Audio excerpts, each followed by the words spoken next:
Hello everyone, I'm the Saxy Gamer, and today we're here for yet another Civilization 6 Leader Spotlight, where today we are taking a look at a leader that I was supposed to cover a long time ago, but just kept forgetting to actually make the Leader Spotlight for, many times of which I was reminded in the comment section that I need to make a Leader Spotlight. So today we have Bull Moose Teddy, who was changed in, I believe, the second thing from the Frontier Pass. I don't even remember entirely, but doesn't really matter. Either way, he is part of the Frontier Pass now if you had pre-ordered it in order to get both Bull Moose Teddy and Rough Rider Teddy. So let's take a look at him and some of the new stuff that he has. So Teddy's first ability is known as Antiquities and Parks, and it makes it so that his breathtaking tiles that are adjacent to either a natural wonder or a mountain receive +2 science, and his breathtaking tiles that are adjacent to either a wonder or woods receive +2 culture, and in addition to this, all tiles in a city with a national park are +1 appeal. So this is a little bit similar to Teddy's base game ability because you do get that national parks +1 appeal thing, but instead of getting, extra combat strength in your home continent, things like that, you are instead going to be getting these plus science and culture yields on your breathtaking tiles. So this is a really, really strong ability because pretty much any ability that gives you free yields is going to be already very good. So if you get a good spawn here, you start near a mountain and there are woods tiles next to that mountain. For one, mountains and woods both give positive appeal to surrounding tiles, so that's very good. But you can get tiles that have like 2 food, 2 production, 2 science, 2 culture on turn 1, which is just absolutely ridiculous. It gives you such an early game advantage that it's borderline broken, but obviously that is very spawn reliant. And then throughout the game, as long as you're aware of how to use appeal, then this ability is super strong for making it so that you don't fall behind in either science or culture while doing pretty much whatever you want in a given game. So Antiquities and Parks is a very, very strong ability. Teddy's second ability is known as Founding Fathers, and it is really just America's ability, so this is the same as on Rough Rider Teddy. So you get all of your diplomatic policy slots are converted to wildcard slots, and you also get 1 additional diplomatic favor per turn for every wildcard slot in your government. So this ability still is quite good. Just having the extra freedom from having wildcard slots rather than diplomatic policy slots is very nice. It means that you can run a lot more varieties of policy cards based on what you need to get in the game, so it gives you a lot more freedom in terms of what type of things you want to prioritize and what type of things you don't really care about. The extra diplomatic favor is nice as well, and obviously this will scale as you get better governments because the later governments do have a lot more wildcard slots, and obviously you're going to be getting at least 1 more from, turning your own diplomatic policy slot into a wildcard slot. So a bit of extra diplomatic favor can help you in the World Congress, or you can trade it away for a bit of gold or something of that sort. So Founding Fathers also a quite good ability. Let's now go ahead and move on to Bull Moose Teddy's unique unit. So you will probably have noticed from the previous screen that Bull Moose Teddy does not get the Rough Rider unique unit, so they did take that away from him. He only has the P-51 Mustang, and just because I've talked about these units and also his film studio in multiple prior videos, I'm only going to go into this very short. But so the P-51 Mustang is a replacement for the fighter, gets a bit of extra strength against other fighter aircraft, and it also gets extra range and experience. Overall, it's fairly okay. Honestly, I don't find myself using aerial units very much just as a whole, so having a unique one, I mean, sure, it's a little bit better, but it's only really better against other fighter aircraft, which that's something that very rarely happens in Civ is, fighter-on-fighter battles. So for those reasons, the P-51 Mustang isn't necessarily explicitly bad, but it's not very useful just because of how rarely I tend to actually use fighter aircraft.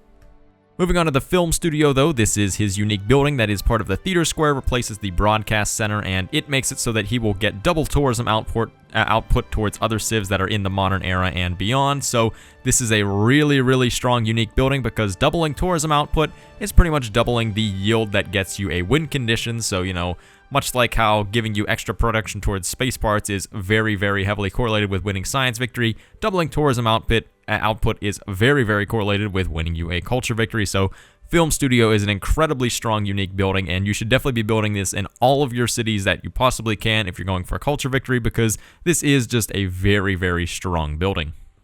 Let's now talk about the strengths and weaknesses of Bull Moose Teddy's America in the New Frontier Pass. So for the strengths, these ones are pretty obvious, I would assume, just based on what I've said so far. So for one, the insane free yields that you get from Bull Moose Teddy are just really strong. As I mentioned, especially in the early game, When, like, if you spawn near a mountain range that has woods next to it, getting 2 science and 2 culture on early game tiles will put you so far ahead of people so fast that it's unreal how good it is. The other thing is that I haven't mentioned yet is that if you take Earth Goddess as well, then you can get 2 science, 2 culture, 2 faith on a lot of your breathtaking tiles, which just gives you, it makes you as much of a jack of all trades civ as you could pretty much want. And on top of that, you have to put in pretty much no effort to get those yields. So free yields for no effort on, a bunch of your tiles, and, it's yields like science and culture. That is really strong and definitely probably the biggest strength of Bull Moose Teddy. The other really good strength, though, is that double tourism is obviously extremely strong, as I mentioned, towards culture victory, because tourism is exactly how you win a culture victory. So doubling your tourism output to other civs is pretty much doubling the speed at which you're going to win that victory, at least, in the later game, and that makes it really, really good. So if you're going for a culture victory, which is probably what I generally would suggest that you do as Bull Moose Teddy, then this is an absolute necessity. Build those film studios, get that double tourism, and culture victory is super easy. As far as his weaknesses are concerned, though, there's only really one that I can think of, and that's that he has a really heavy spawn bias, because as I mentioned, if you spawn near a mountain range that has woods on it, then you're going to be really good towards getting those free yields. If you don't spawn near a mountain range and you spawn, say, in the middle of the jungle that has a lot of negative appeal, you're not going to be getting many free yields, so then Bull Moose Teddy is obviously a lot less good. But provided that you have a decent spawn, he is a very strong leader. And now it is that time to give Bull Moose Teddy his tier ranking. So if you're new to the series, all that you need to know here is that these ratings go on the standard tier rating scale. So S, A, B, C, D, F, with S being the highest, F being the worst. And we're going to go and rank things by their victory types and then give an overall ranking as well. So domination is up first, and I think that Bull Moose Teddy deserves a C. He really doesn't have many bonuses towards getting a domination victory. So for that reason, there's really nothing that makes him strong, nothing that's really taking away from his domination capability, so that makes him deserving of a C. Science is up next, and I think that he deserves a B. You definitely can play him as a science leader, as long as you're getting a lot of science yield from mountains or, just any breathtaking tiles that are next to mountains. Because, as I mentioned, free yields are very nice because you have to put in 0 effort to get them, so getting a lot of free science can help you get that early edge in science. Maybe you can get some good campuses down then if you're near mountains as well, which just, bolsters your science output, allows you to get all those yields to get those techs for the space parts, and then win a science victory. So for those reasons, I think he deserves a B in science. Culture is up next, and I think that he deserves an S. This is pretty much like S+, honestly, just because he's so insane. Being able to get a lot of free culture yield throughout the game means that you'll be pushing through those civics very nice and fast.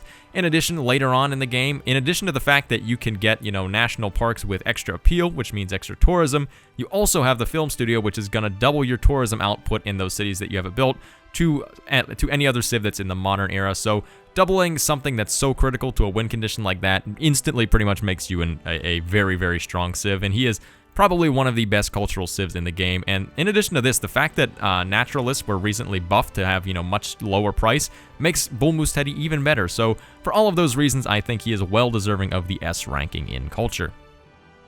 Religion is up next, and I think that he deserves a C. Not really much going on here. He doesn't really have any bonuses towards religion, not really any negatives towards it, though. As I mentioned, you can go Earth Goddess as well, and then just get those on your breathtaking tiles, get the extra faith on your breathtaking tiles, sorry. So that is one strategy that you can do, but really you can do that with any leader. So either way, I think that Bull Moose Teddy is deserving of a C in religion. Diplomatic victory is last, and I think that he deserves an A. So even though he is lacking some of the bonuses that Rough Rider Teddy gets, he still is getting a significant diplomatic favor boost just from his wildcard policies. And being able to get that diplomatic favor makes it so that you can at least get some points from winning the policy votes, or like throughout most of the game. So just being able to get those points makes it pretty good. And then obviously just there are not many civs that have bonuses towards diplomatic victory, so having any sort of bonus easily pretty much puts you at least somewhat towards the top. So for those reasons, I think that he deserves an A in diplomacy. And for his overall ranking, I definitely think that he deserves an S. He is one of the best civs in the game.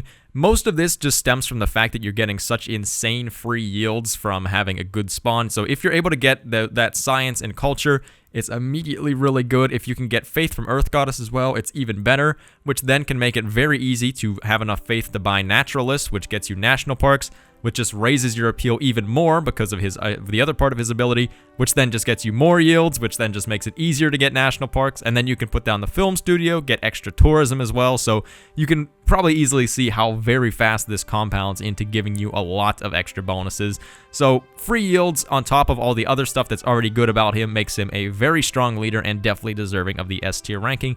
He is a little bit harder to use than some other leaders just because you have to understand appeal and, you know, what increases appeal, what decreases appeal in order to use him effectively, but provided that you have that knowledge, he is a very, very strong leader.